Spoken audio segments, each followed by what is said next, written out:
Now, Democratic Congressman Raja Krishnamoorthi is a member of the Oversight and Government Reform Committee, as well as the House Intelligence Committee. Congressman, thanks so much for joining me this afternoon. Now, when we look at this extraordinary letter, 370 former federal prosecutors saying that the president would be charged with obstruction were he not the president, isn't that in essence saying that the president is indeed above the law? Well, I think that it's extraordinary that so many people from both sides, both Republicans and Democrats, would come out with this letter. But we have to uphold the principle that nobody is above the law, not even the President of the United States. That's why right now we are faced with obstruction of various subpoenas issued by the Judiciary Committee, but also the Oversight, the Intelligence, and the Ways and Means Committee, among others. And we have to enforce them, even if that means holding individuals in personal contempt at this time.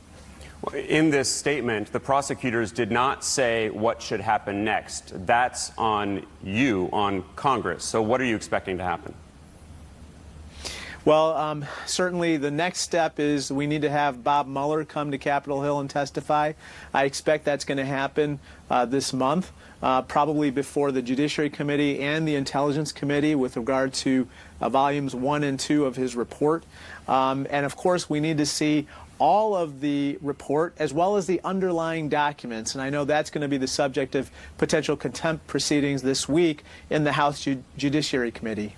That's what the Attorney General failed to submit this morning, and now we know that the Judiciary Committee will hold a vote on contempt on Wednesday. Congressman, let's switch gears quickly. The House Speaker, Nancy Pelosi, is issuing a warning to you and your fellow Democrats that if they don't win by a large enough margin in 2020, that President Trump might challenge the election results. This is what she told the New York Times.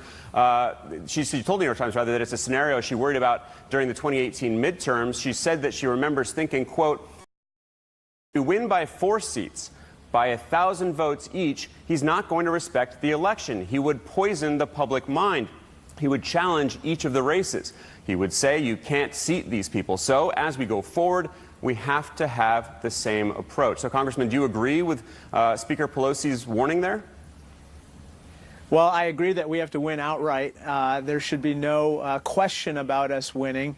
But that requires doing 2 things. First, serving as a check and balance on the president, which we're trying to do right now in the various committees.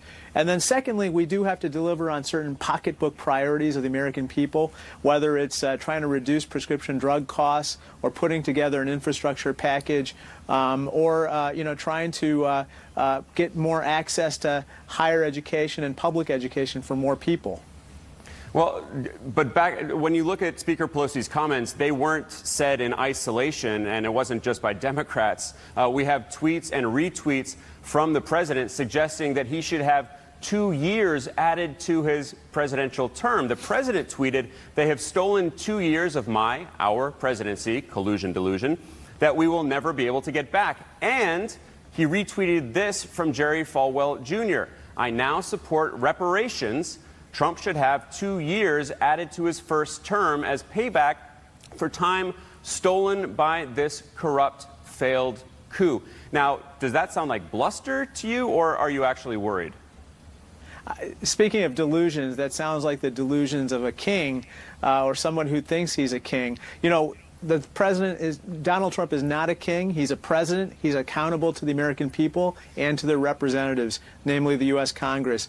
And right now, we're kind of in a situation where we are staring at a challenge right in our face, which is, do we do nothing and allow these subpoenas and various tools of our own oversight to go uncomplied with, or do we try to enforce them? And I say we have to enforce them to the hilt, and we have to make sure that the American people are able to conduct oversight not only of Donald Trump, but of future presidents as well. This is not a partisan issue.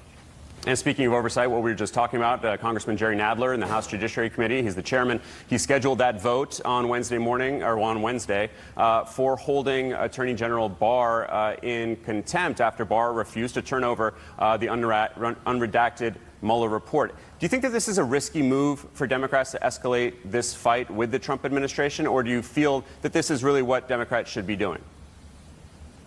No, I think that Chairman Nadler is on absolutely solid ground. I think he'll have the support of his caucus on this issue. It just boils down to this, which is, Mr. Barr came in to the Senate Judiciary Committee and presented testimony which was absolutely stunning in terms of showing that he was not being candid. He was actually telling falsehoods before when he testified to Congress. Now he was a no-show before the committee last week, the House Judiciary Committee, and today he didn't produce the unredacted Mueller report.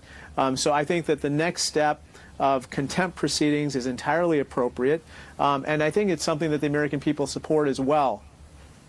And another thing that many of your colleagues are calling for, President Trump is now saying that Robert Mueller should not testify before Congress after saying just days ago that it was actually up to the Attorney General who had said that he was fine with that. What do you think is behind the President's reversal on Mueller testimony?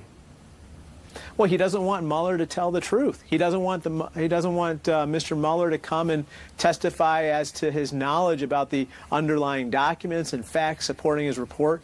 I'll just tell you about Volume 1. In Volume 1, in the appendices, 11 of the 14 matters that have been transferred to other jurisdictions have been completely redacted.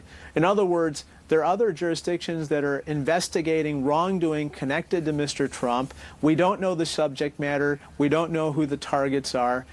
We need to know the answers to these questions. Secondly, Trump administration officials or campaign officials had 140 contacts with Russian officials.